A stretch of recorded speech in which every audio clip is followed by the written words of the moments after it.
You're listening to the DCAU Review, hosted by Cal and Liam. Streaming on Apple Podcasts, Google Podcasts, Spotify, and at DCAUreview.com. Now, here's today's episode. Hey everybody, welcome to episode 114 of the DCAU Review. I am one of your hosts, Cal, and with me, my good brother, co-host, and the man that runs the Twitter page. That's right, it's Liam. Liam, welcome to episode 114 of the DCAU Review. That is right, we are still smack dab in the middle of our latest month of Static Shock reviews. And boy howdy, we have an interesting episode to talk about today. As I mentioned last week, it is another Static crossing over with yet another famous hero, that of course being Shaquille O'Neal, and it is the episode Static Shaq. All right. Well, Liam, so it's not as if this is a football star or something, an American football star starring on the show. Obviously, the NBA is sort of a worldwide famous sport, but we do have some international listeners just in case. So Shaquille O'Neal is a former player in the National Basketball Association. If I had to guess, I don't know 100% sure, but I would say he's probably in the Basketball Hall of Fame. I would hope so. He is a multi-time National Basketball Association champion, played for the Lakers. I think most famously probably spent a long time with the Lakers, played with Magic of Orlando, played with the Cleveland Cavaliers, the Phoenix Suns, I think the Boston Celtics at one point. He played for a lot of teams. The Miami Heat, yes, how could I forget? He played for a bunch of teams for a bunch of years, and not only was a big star, literally, like he's a giant of a man, but he became sort of this, pop culture icon just because he was a superstar. Yeah, I mean, he was an incredible talent, and then on top of it, he had personality. So yeah, he was, and I think coming out of an era where, say, Michael Jordan was the biggest star in basketball, who was, always very reserved and very, careful about how he carried himself in the public eye.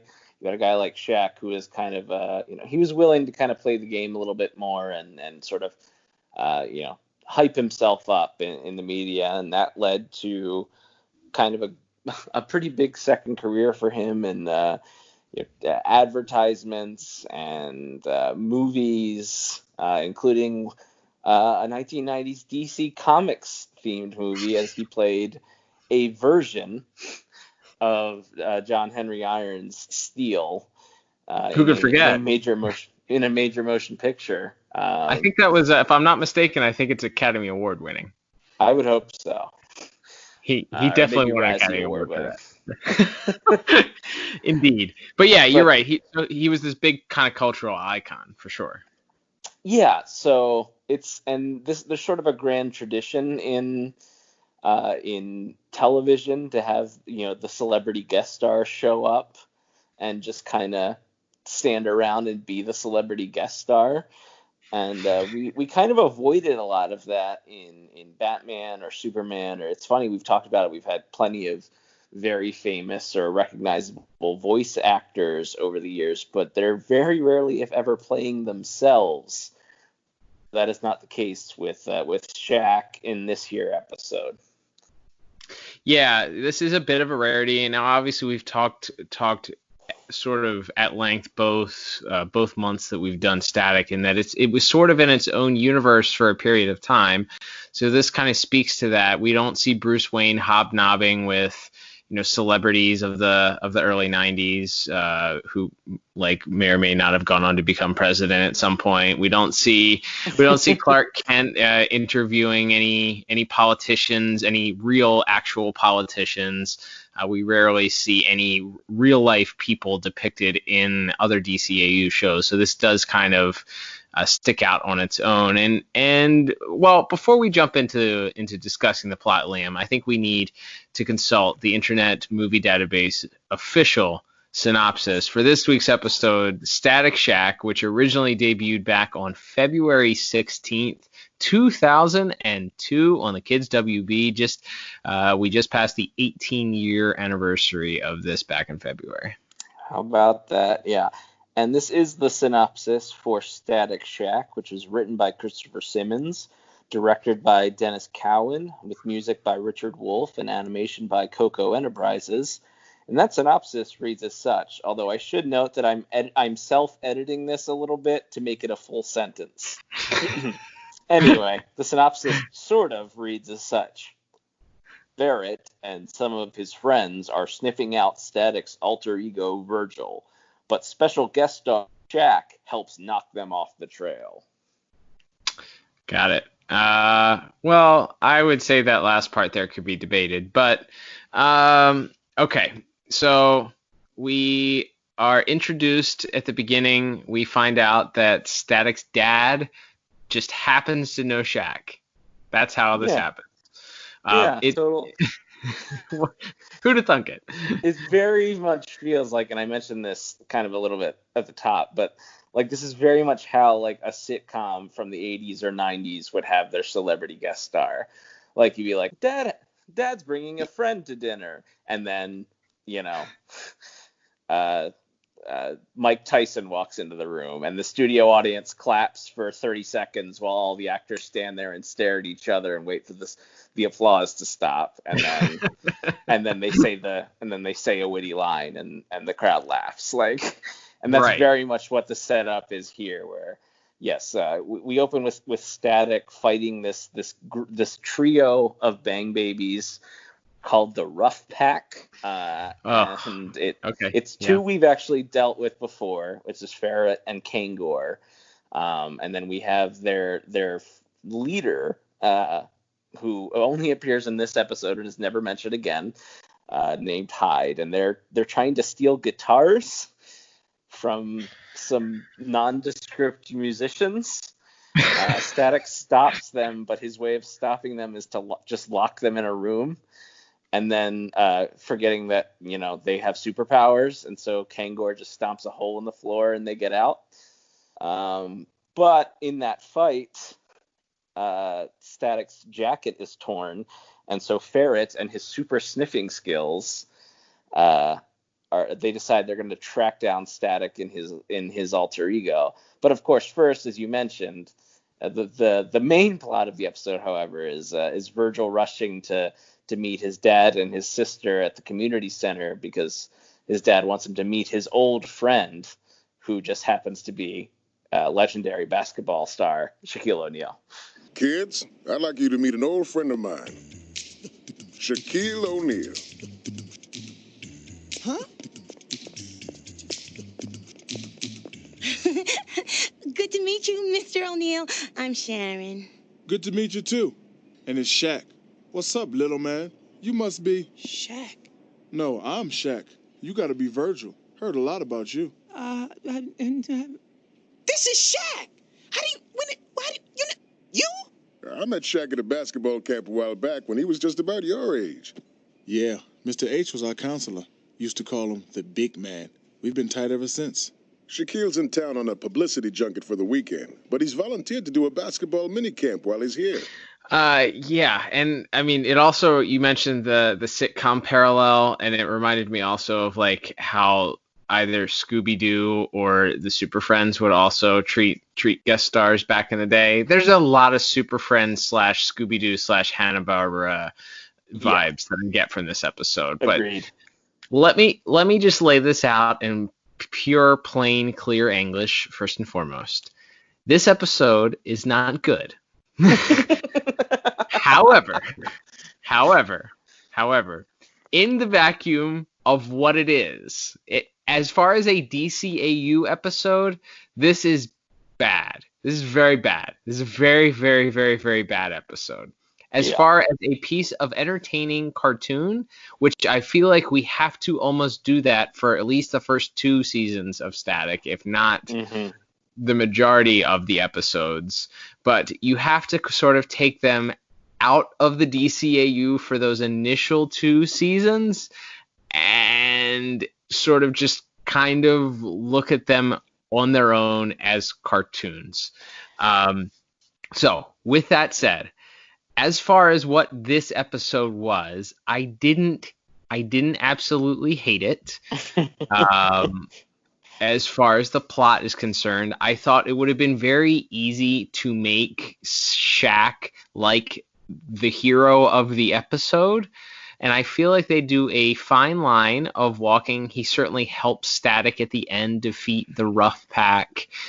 And his presence is certainly felt throughout the episode, but he doesn't. I don't think he overshadows Virgil, and he doesn't steal the limelight away from Virgil in such a way that it makes it seem, again, like it's a Shaq cartoon versus a Static Shaq cartoon. So, again, I'm going to say that this episode is not good, and when it comes to DCAU episodes, but as far as a cartoon episode, I think that it's okay.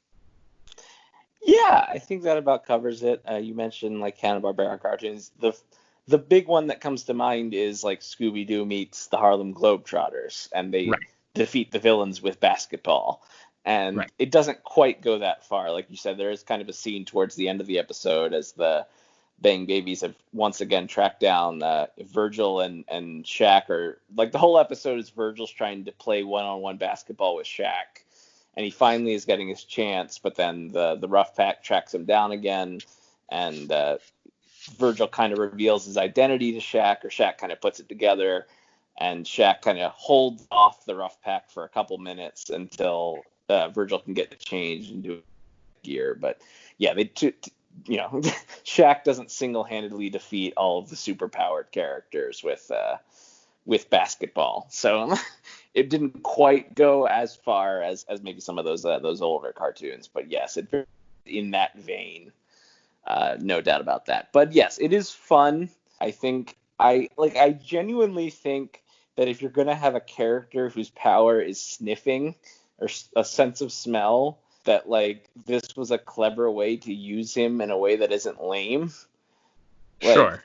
The idea that he could track down Static, and like that would be a problem, because even though Ferret isn't in any way like a physical threat to Static, his two buddies are. So I think that part of it is like that's like the only like legitimately like interesting actual like superhero plot thread to this is sort of the drama of is Virgil's identity going to get exposed. But yes, it's all wrapped up in this very silly package, and just everyone fawning over how cool Shaq is, and then Shaq teaching Virgil a lesson about the double life. Which I never like.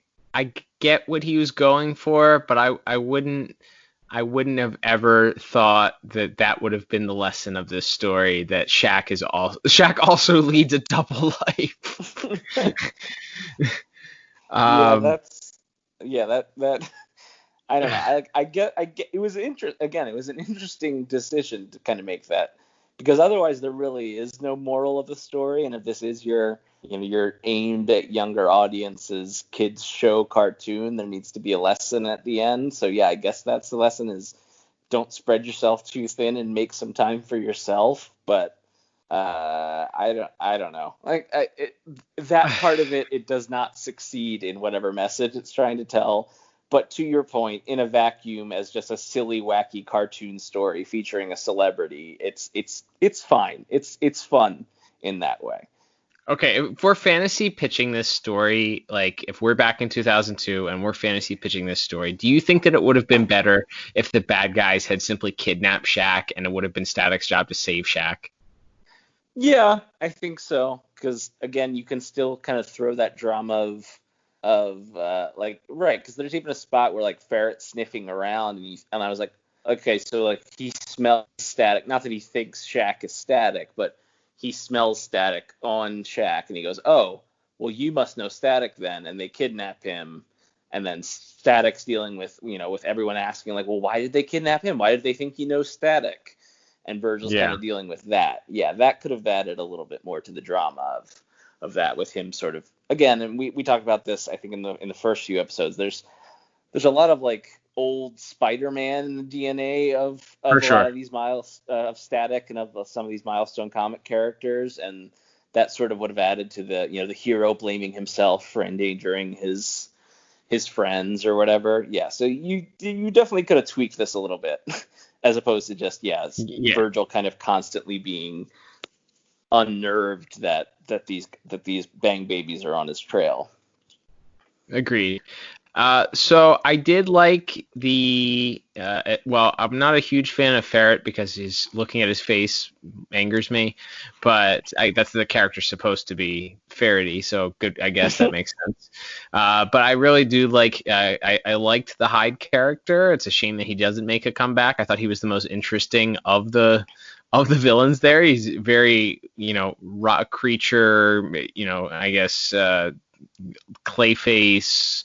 The Thing, whatever you want to fit in there, type archetype, but definitely had some personality to him. And Kangor, who we know is a reoccurring villain, is always an interesting design, as well, as we'll talk about in visuals and animations. But so there were aspects that I liked. Again, in a vacuum, separated from the DCAU, which is what I feel like we have to do when we're reviewing these episodes for the most part. I went with a 6 out of 10 for plot.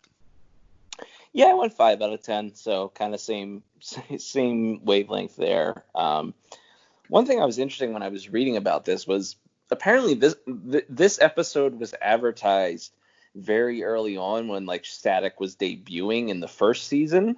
Mm-hmm. But for whatever reason, it didn't air until a few episodes into the second season. So I don't know if this episode was just produced earlier, and then for whatever reason they had to change stuff and it got pushed back to the later season, or unless they just had a ton of episodes already made when the show was first being brought to Kids WB, and they just happened to use a clip from this episode that just happened to not be in the production order till later. I'd like to learn a little bit more about that. I wish there was more info about the production order and production side of this show. It's so much fun to kind of look at all that stuff when we go back and review the old Batman shows. But yeah, I thought that was kind of an interesting note, because even from season 1 to season 2, there's a little bit of tweaking to the designs and stuff, and this one felt very. And we can get more into that when we jump officially into visuals. But yeah, I thought that was kind of an interesting wrinkle to that, was that this may have actually been this episode may have been produced earlier, and then for whatever reason had to be shelved for a time. There you go. Well, I think that makes for a good segue, Liam, into visuals and animation. So as you mentioned, it does. Oh boy. Give your thoughts on visuals and animations, and we'll have a conversation about that as we go along. Well, yeah, and so here's the thing: from a purely animation standpoint, from the fluidity of movement standpoint, it's not bad. But it's the character designs and the color palettes and the sort of the motions they're doing are animated perfectly fine. It's just, again, as we've talked about, it's just such a stark difference in quality and from top to bottom visually compared to their DCAU shows, and even to comparing it to some of the later seasons of Static. So it's just jarring, especially I think because last week we jumped ahead into the third season, and now we're back here. But yeah, this is, like I said, the animation itself, there's this kind of piece where Virgil and Shaq are walking through downtown Dakota, going to find this basketball court so they can play ball, and they're walking, and it's fine animation, they're all moving, again, the fluidity of the animation itself. This episode again was animated by Coco. It's not bad from an animation standpoint, but to me, again, it's everything else that's kind of rough. Yeah, okay. So I was watching this and I kept thinking, I'm what does this remind me of? What does this animation remind me of? And I finally put my finger on it when they finally showed Shaq. Or actually, no, it was during Shaq's party. During Shaq's party, I was like, this looks like a Saturday Night Live cartoon. It looks like either if you've seen any the Ambiguously Gay Duo, or they've done obviously a lot of those are the most famous, I think, of the Robert Smigel cartoons from Saturday Night Live. But there's certainly other examples where they've done cartoons. But it just reminded me so much of that. And after I saw that, I couldn't unsee it. So it was just very, very, very difficult for me to concentrate on this as a good piece of cartoon art. Like, it's just very, very difficult for me. And because it's so different from last week's episode, and so different from the typical DCAU style, because it wasn't DCAU style, as we mentioned, it's so hard for me to review this and not just completely tear it apart. I really enjoyed the design of Hyde. I think making him look visually very, very interesting, and he didn't just look like another one of the big guys that we've seen in the animated form. He had a very unique look to the way that he was. He looked like a human that had been kind of transformed into this rock creature instead of just a big, giant, muscular, oversized person. He looked like a big human being that had been transformed into this rock creature. So I appreciated that. I think I don't know if we've had Kangor on an episode before or not. I feel like we did. I think he's in the Joker, the Big Leagues episode. I think he's part of Joker's crew in that episode.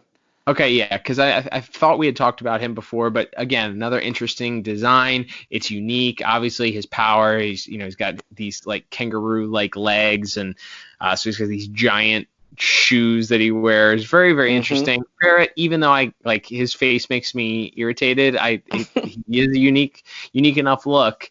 So I like those designs. I could not stand Shaq's Mandarin mustache though. Yeah, like I honestly, when I saw he had this mustache in this episode, I was like, I just did like a Google search. I just typed in Shaq mustache, and like he's had a lot of facial hair over the years, like styles. He never had facial hair quite like this though. Like he had a full goatee at one point, or he had like a mustache, but there's not a lot of him where he has like the Fu Manchu. I don't even want. Yeah, but it's not even like, you know, the full horseshoe. It's just like these two thin strands that don't even meet in the middle of his top lip. It's just this very strange facial hair that he didn't like. It's not like, oh, that's the famous Shaq facial hairstyle that we all know. Like, yeah, so maybe he had that when the show was produced, or when the artists, like on the reference photos that the artists had when they were doing his character designs. I don't know.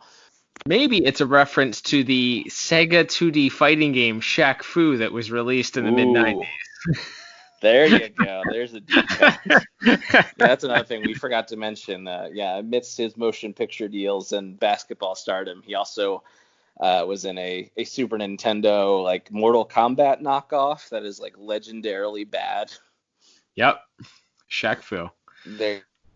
His design was weird, and and I don't know, like he didn't look like, I understand it's a cartoon and things are exaggerated, but he didn't really look like Shaquille O'Neal. I don't feel like they did a great job of really showing like how like imposing that guy should be, and especially like, because I think that would help Hyde also stand out, because if you have Shaq as this big towering guy and then Hyde is even bigger and stronger than him, then you kind of have an interesting visual standoff there. But yeah, I wasn't a huge fan of Shaq's design. Yeah, the only other little like visual notes I had is there's actually, so part of the episode, Ferret gets arrested, and then they have to break him out. And I liked that spot where the armored car is just driving through downtown Dakota, and all of a sudden you just see Kangor flying out of the sky, and he lands on the hood of the car and crushes it. I thought that was cool. As you mentioned, he has a realization of his powers, because again, on paper it's just a guy who can jump and kick. and they found a way to make that pretty interesting. And yes, and then at the end, as Static and Shaq are fighting off the villains, Static takes a bunch of metal and covers Hyde in it, and then plays basketball with him, and throws him into a soccer net, which he has shoved into a wall. And it was, again, very wacky, very Hanna-Barbera-esque in a lot of ways. But I kind of went back and forth because, again, I think the animation itself is not bad. It's more just what it was they were animating that wasn't great. And so I ended up coming to a 4 out of 10 for visuals.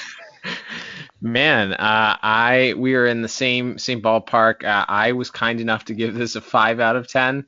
I think it was based solely on the rough pack designs that I ended up giving it a 5. But yeah, it's not great.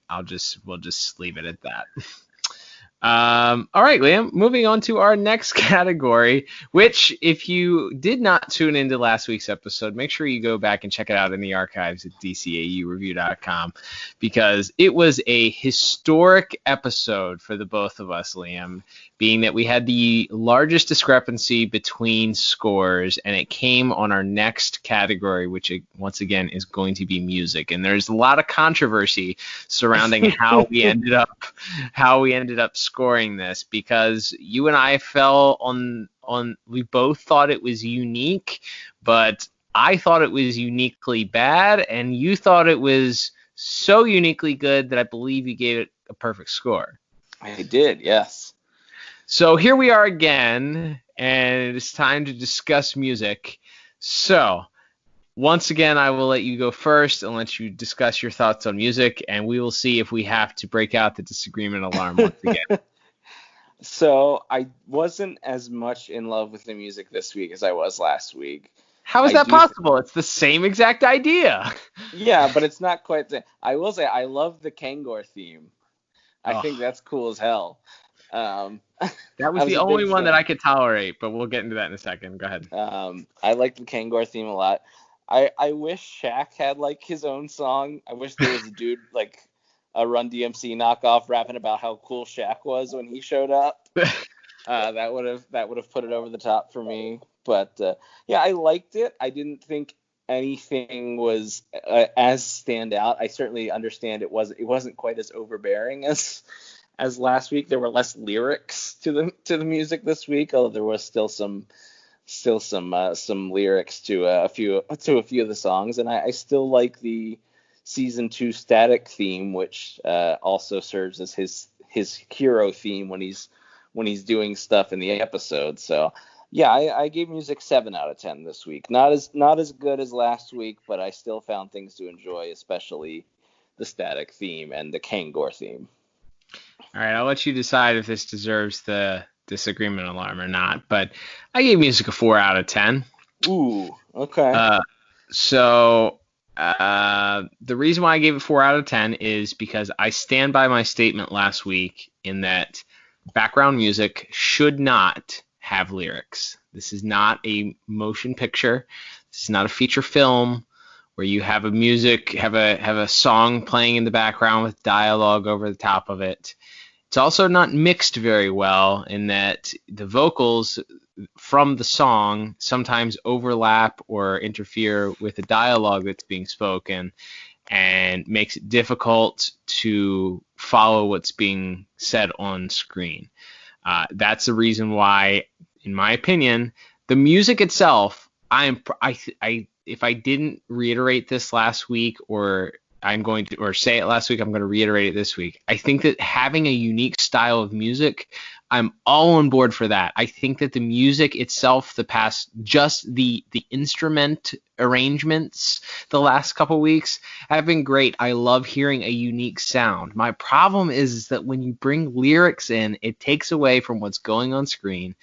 And like, I think the Kangor one, it's just like ohs and ahs or yes or something like that. It's not even like a like actual lyrics, or at least at the beginning it isn't. Yeah, it's some kind of chanting in like a vague Jamaican accent. Like a Rastafarian chant or something like that. It's like, okay, that I can sort of like, I'll let that slide. But when you have full bars of rap, it just, like I said, behind the person, and I like rap. I'm not anti-rap. I'm just not for rap during my cartoon where I'm supposed to be trying to pay attention to the lyric or what they're saying on screen.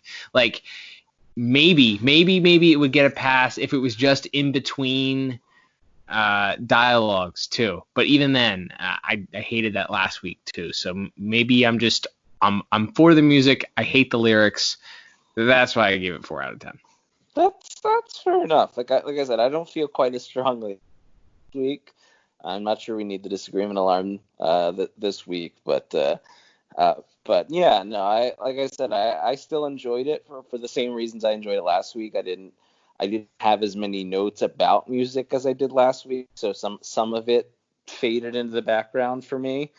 But what I liked for kind of the same reason, and I think there's for the same reasons you aren't enjoying it. I think I just like the unique flavor that it's bringing to the show. I do agree with you that Shaq deserved his own ripoff of the Shaft theme where they were just saying Shaq. Mm-hmm. As he famously once did in a post-game interview. Shaq. Right. That would have been the only way to incorporate lyrics to music in this that I would have accepted. So. All right, Liam. Moving on to our final category of the day. As we already mentioned, of course, vocals. Moving on to our final category of the day. As we already mentioned, the vocal cast for this week, Liam, includes one Shaquille O'Neal himself, but he's not the only person part of our voice cast this week.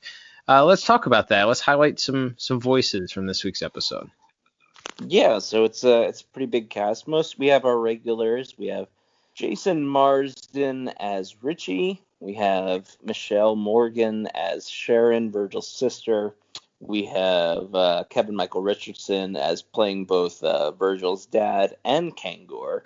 And then, I think the rough pack, I like all of them. You have Chip Venera as Ferret. You have Tony Locke as Hyde. And as I mentioned, Kevin Michael Richardson as Kangor. I think, other than music for me, I think voice acting is probably the strongest part of the episode, at least in the villains. Like I think that Hyde character, like they picked a good voice, a good actor to match that design where he's just this really angry all the time. And if you went through this change and some people got like cool fire powers, became a melting rock man, you can understand why you'd be a little angry. And I think the voice reflected that. I liked the rough pack voices. Agreed. Yeah, actually had highlighted that to mention also. I thought they worked well together. I thought that their chemistry together worked well also. And I thought that unfortunately their performances seemed to highlight some of the weakness in a couple of the other voices. But we'll let you continue with the rest of the cast. Yeah, so other than that, it is worth noting in a brief role playing a news reporter, we have Hawk Girl herself, Maria Canales. Not much else to say about that. She plays a news reporter in a scene, but always worth noting when one of our DCAU regulars is in the cast. And of course we have Phil Lamar as Static, and the comedy falls short a lot on this show, but there is a scene between him and his sister where she's like, well, Shaq appreciates my cooking, and he goes, look at him, he's so big he'd eat the toaster if it had salt on it. Shaq! You're still here. Can't pass up homemade pancakes. At least someone appreciates my cooking. Yeah? Well, look at the size of him. He'd eat the toaster if you put some salt on it. So, Verge, we got an hour before I got to be at the center. Still want to play some ball? Can Mariah sing? I thought that was funny, and it was delivered very well by Phil Lamar, who, of course, is an all-time great voice actor, right? But Yeah, so then we of course we have Shaq himself, allegedly. At the And very man, let's discuss least, why you say why do we say allegedly here?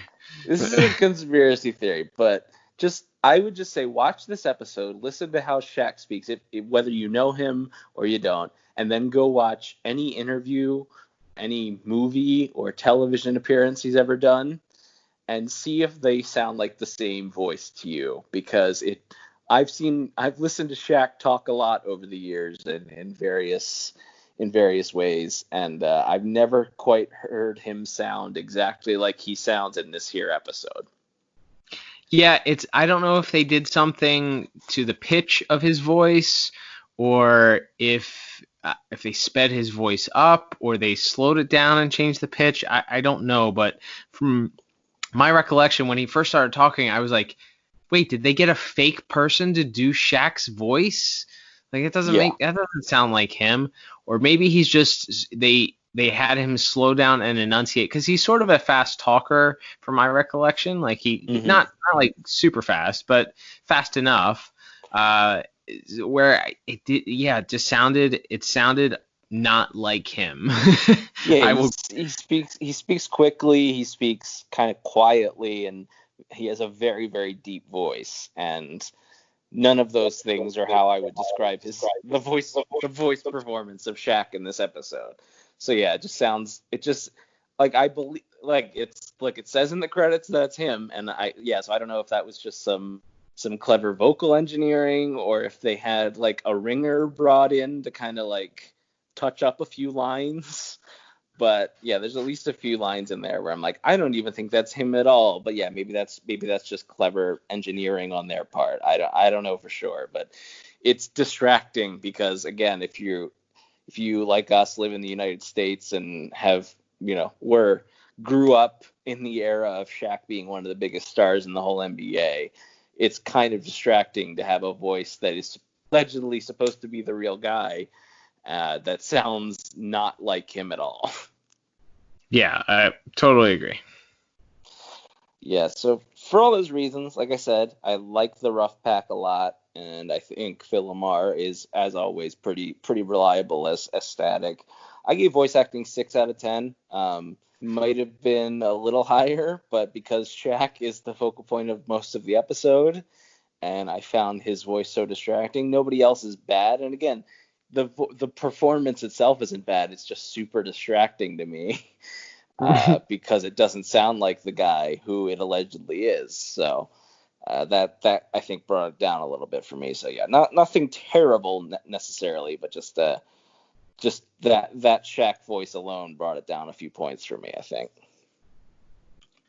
Yeah, I don't disagree with you. In fact, I agree with you 100%. Gave the same exact score, 6 out of 10 for voices. I think that Phil LaMarr really saves this episode, and based on the supporting cast at times, I feel like that he outshines everybody. Especially, it highlights how great he is, I think, in all the interactions that he has with Shaq. And again, obviously, Shaq, not a voice actor, but it really highlights the ability of Phil LaMarr to just be great at everything he does.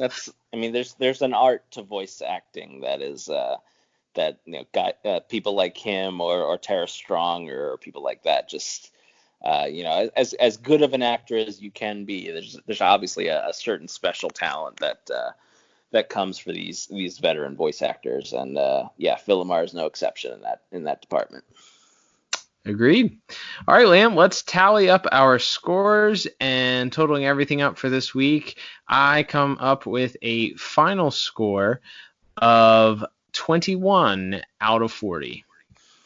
Based on some of our differences, I thought it would be a bigger disparity, but my final score here is 22 out of 40. I guess we were only really apart on music, but 22 out of 40 is my final score. As far as rewatchability goes, you can skip it.